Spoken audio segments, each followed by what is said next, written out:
Vamos lá, pessoal, então, para a correção das atividades da disciplina da tabela ESC, quantificação e qualificação da incapacidade laborativa.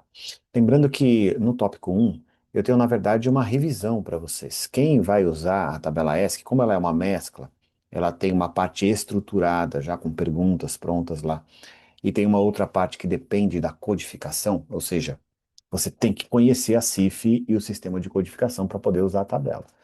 E é por isso que aqui tem uma breve revisão. Façam essa revisão, assistam mais de uma vez, façam as suas anotações. Esses dois vídeos são muito importantes para tanto revisar sobre a CIF no geral, quanto para as bases de codificação. Aqui no tópico 2, a gente tem um artigo e um guia de estudos. E aí, esse guia de estudos, você precisa se dedicar nele para fazer a avaliação do tópico 2, que tem duas perguntas, tá? Então, vamos olhar aqui o teste.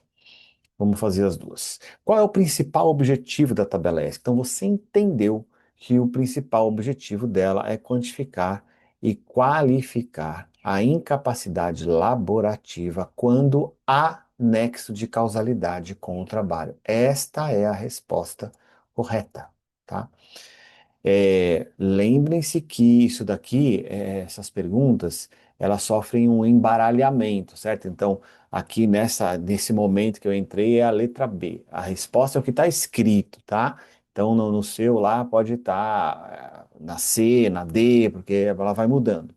Tá? A resposta correta é quantificar e qualificar a incapacidade laborativa quando há nexo de causalidade.